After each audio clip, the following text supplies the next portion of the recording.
Well, St. Paul, in chapter 1 of his first letter to the Thessalonians, has already referred to the persecution that the Thessalonian believers have suffered since becoming believers.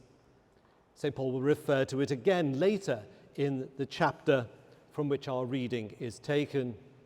He will tell them that they are not alone and that the believers in Judea are also suffering severe persecution from those they live among.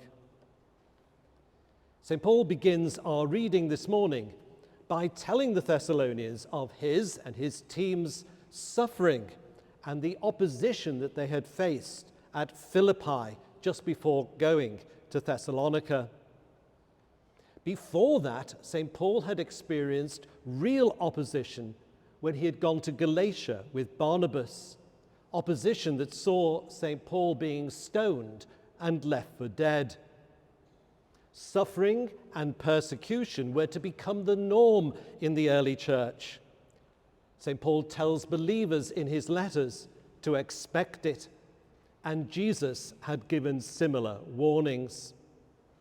We are, I think, aware that believers in the early church faced opposition, but we tend to lump it all together and treat it as the same. In fact, it came from different sources for different reasons. The early church experienced opposition from the Jews, from Jesus' own people. They experienced it from the pagans. The pagans disliked the exclusivity, as we saw last week, of the gospel message, the demand that they turn from idols to serve the living and true God. But opposition also came from within the church, from people that St. Paul refers to as false brethren. So all in all, the early church found themselves having to confront and cope with real opposition. When St. Paul talks in our reading then of having had courage in God, he's not exaggerating. The church faced opposition on all sides. And faced with such opposition, we might have expected St. Paul and his associates to be eager to make as many converts as they possibly could. And we might have expected them to tailor their message accordingly.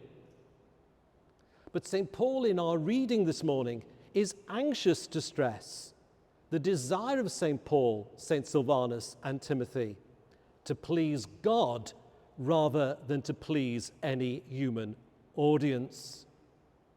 St. Paul refuses to be deterred and refuses to try to please those that he's preaching to. St. Paul didn't say what he thought his audience wanted to hear.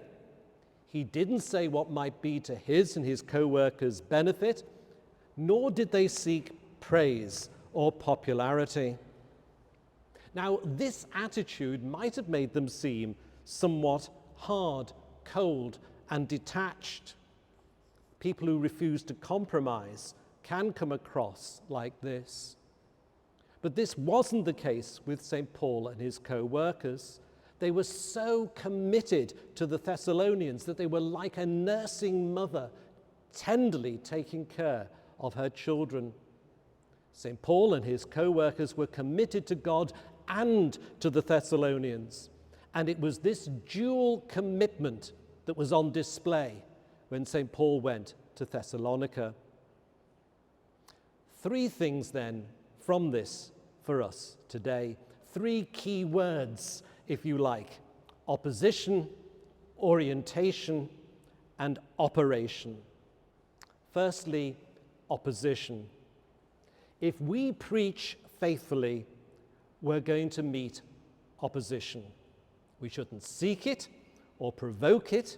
In fact, St. Paul says that as much as lies within us, we are to live at peace with everyone. And that's not easy, because it means compromising our own feelings and our own desires. But if we are to be faithful to the gospel, we, like St. Paul, will not be able to compromise our message. Jesus warned his disciples that in the world they would have trouble, and if they hated him, they would hate them. As those societies which have traditionally been sympathetic to the Christian faith turn from it, they will increasingly turn against it. And that's what we're seeing at the moment. There are two reactions in the church to this. Firstly, to try and hold on to the past.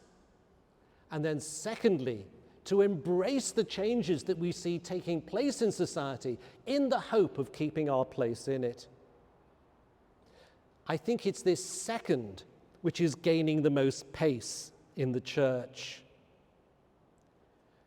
We in the church are facing demands to change traditional doctrine and to embrace a progressive agenda, not least when it comes to sexual ethics. We need in the church to wake up to the fact that opposition is coming. We've seen some of the ways that opposition might come to us in the new atheism, so-called, of a few years ago. It's only going to get worse. And I have to say that most leaders in the church are in complete denial about this. They hope that by holding on to the past or by becoming more like the world, we will win people back. It isn't going to happen. And we in the church need to be prepared for the opposition that we are going to face. Opposition. Secondly, orientation. Opposition is not all bad.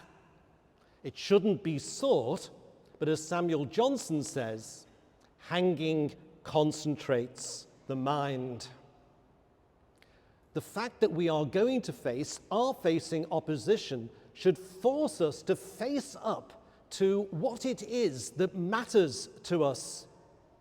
It should force us to decide just what our message actually is. We need to accept that the past is past. There is no going back. The church is not going to have the place, the role, or the influence that it once had. And it is not going to regain that influence by seeking to be relevant. As a church, like St. Paul, we are not called to be either popular or relevant. We are called to have courage. Courage like two saints I've mentioned in the past, Saints Perpetua and Felicity, two young mothers who went to their death rather than compromise their faith in the gospel.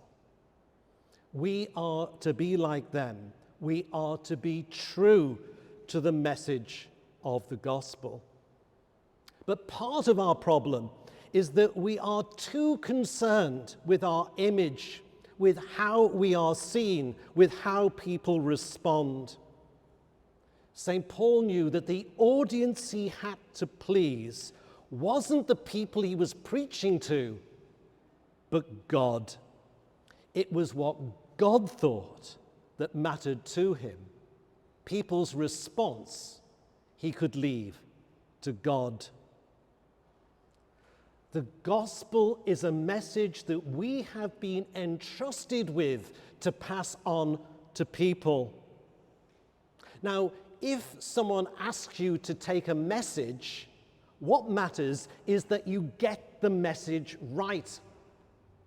If someone is sent to tell a whole group of people who live in one particular street that the road is going to be closed or that their apartment block needs to be evacuated, the important thing for the messenger is to make sure the message is accurate and correct.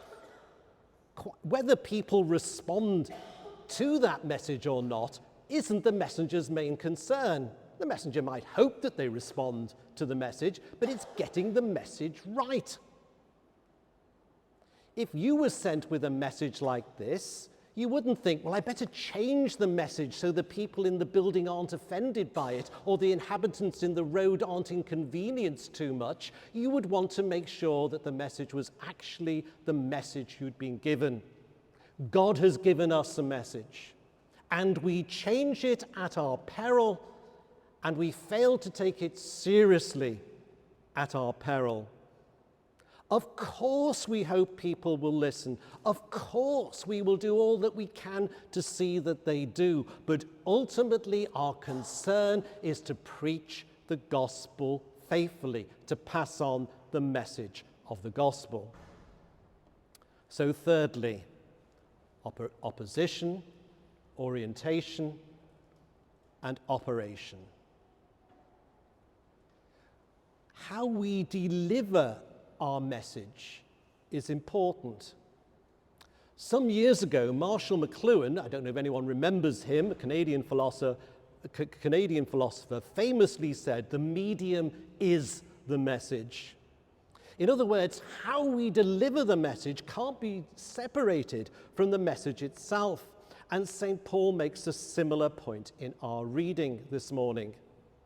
God is the one that we are to be orientated to. God is the one that we are to please as we deliver his message. And as we deliver God's message, St. Paul writes, God will test our hearts. He will test our hearts to make sure our motives are right as we deliver his message. St. Paul stresses that he and his co-workers were anxious to ensure that in delivering the message of the gospel, they never used flattery, they weren't greedy, nor did they seek praise, either from the Thessalonians or from anyone else. Three things: greed, flattery, and praise. Now, of course, greed, we're not in it for the money, although sadly, we see examples of evangelists on television who clearly are. But greed can take many forms. Greed, for example, of wanting to get on and get ahead. Clergy, for example, are often encouraged to see their ministry as about career advancement. We talk about positions in the church and whether they're senior or not, and where people are in the hierarchy. St. Paul would be horrified with such talk. He would see it as being greed, an example of greed. Now, you may say to me this morning, Ross, that's just sour grapes because you didn't get very high in the hierarchy. Well, fair enough. But if you don't want to listen to me, listen to His Holiness Pope Francis, who said exactly the same thing just this past week. We are to get our motives right. We shouldn't seek to be flattered. We shouldn't seek advancement through the gospel, nor should we seek praise. We all like to be popular. It's always nice when people praise us, and we should praise people for doing something good and right. But we shouldn't do something good or right in order to get the praise. Our desire for a response, to do well for ourselves, to be popular, can easily lead us to distort our message, to make ourselves the focus of the message. St. Paul reminds the Thessalonians in closing our reading this morning that when it comes to ourselves, we are not to worry about what we can get out of the gospel. We're to worry about how much we can give for the gospel. St. Paul writes, "But just as we have been approved by God to be entrusted with the message of the gospel, even so we speak, not to please people, but to please God, who tests our hearts." May we here at Christ Church pass the test.